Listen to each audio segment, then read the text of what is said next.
आज की वीडियो में हम प्रश्नावली 3.2 में क्वेश्चन नंबर 5 को हम सॉल्व करने वाले हैं। दोस्तों यह जो क्वेश्चन है काफ़ी ज़्यादा इंपॉर्टेंट है, तो इसलिए आपको वीडियो को बगैर स्किप किए लास्ट तक जरूर देखना है। तो दोस्तों क्वेश्चन में हमसे कह रहा है एक आयताकार बाग जिसकी लंबाई चौड़ाई से 4 मीटर अधिक है, उस आयत का जो हमको परिमाप दिया है वो 36 मीटर है।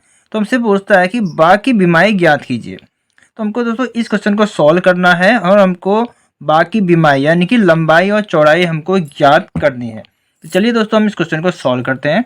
तो सबसे पहले हम मान लेते हैं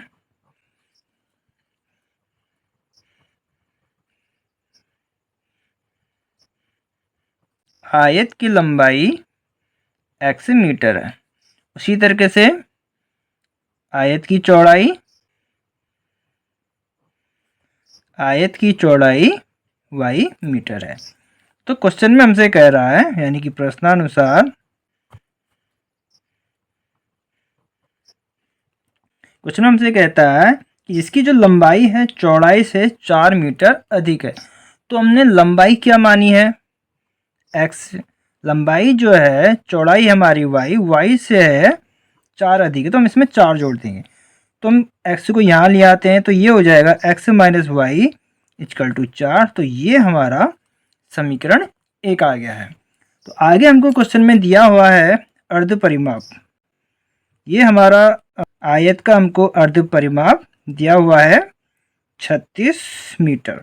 दोस्तों आपको पता है कि अर्ध परिमाप जो होता है वह परिमाप का आधा यानी कि परिमाप बट्टे 2 को भी आप लिख सकते हैं। जो हमारा परिमाप होता है उसका आधा हमारा अर्ध परिमाप होता है। ठीक है, तो आपको पता है दोस्तों कि आयत का जो परिमाप का जो फॉर्मूला होता है यानी कि आयत का परिमाप का जो फॉर्मूला होता है वह होता है 2 इंटू ब्रैकेट में लंबाई प्लस चौड़ाई होता है।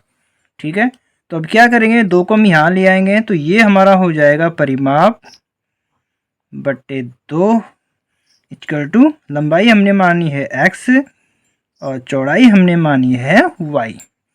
तो दोस्तों हमको परिमाप बट्टे 2 यानी कि अर्ध परिमाप, इसका मतलब है अर्ध परिमाप हमको दिया है 36 मीटर। तो ये हमारा क्या हो जाएगा, हम इसको समीकरण को सही तरीके से लिख लेते हैं।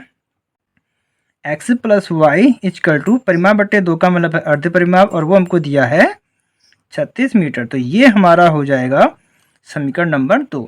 दोस्तों अब हमको जो है समीकरण 1 और समीकरण 2 हमको मिल चुके हैं।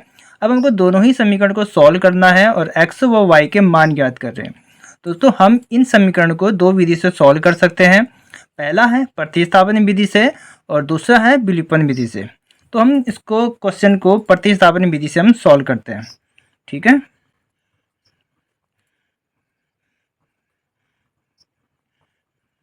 प्रतिस्थापन विधि से दोस्तों आपको अच्छे से समझना है क्योंकि आगे की प्रश्नावली में जो भी आपके आगे के लेसन आएंगे उसमें आपको प्रतिस्थापन विधि से और विलोपन विधि से कई सारे क्वेश्चन आने वाले हैं। तो दोस्तों आपको अच्छे से समझना है कि प्रतिस्थापन विधि क्या होती है।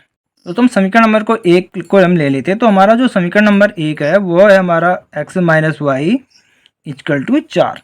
तो हम इसमें क्या करेंगे y को हम इस तरफ ले आते हैं तो ये हमारा हो जाएगा x equal to 4 plus Y.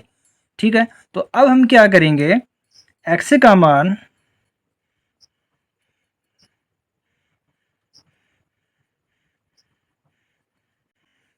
मान समीकरण 2 में रखने पर, तो हमारा जो समीकरण 2 है वह हमारा x plus Y equal to 36, क्योंकि x का मान हमको मिल चुका है 4 प्लस वाई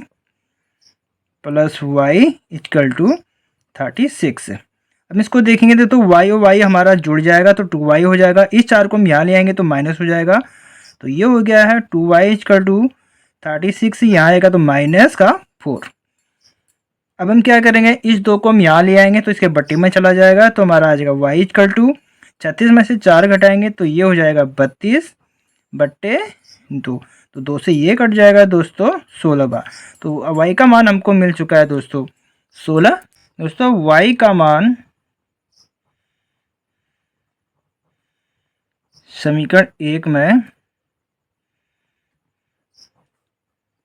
रखने पर दोस्तों हमारा जो समीकरण 1 है वह क्या है, वो है x minus Y equal to 4।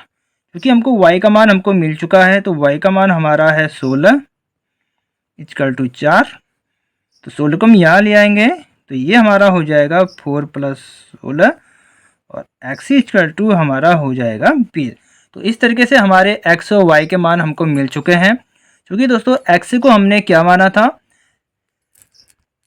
x को हमने आयत की लंबाई मानी थी। तो इस तरीके से हमारा आयत की जो लंबाई है वो निकल के आई है 20 मीटर, और उसी तरीके से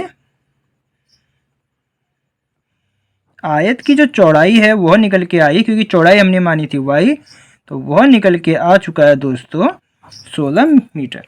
तो दोस्तों इस तरीके से इस क्वेश्चन को सॉल्व किए जाते हैं। तो दोस्तों आज की वीडियो में इतना ही, मिलते हैं नेक्स्ट वीडियो में।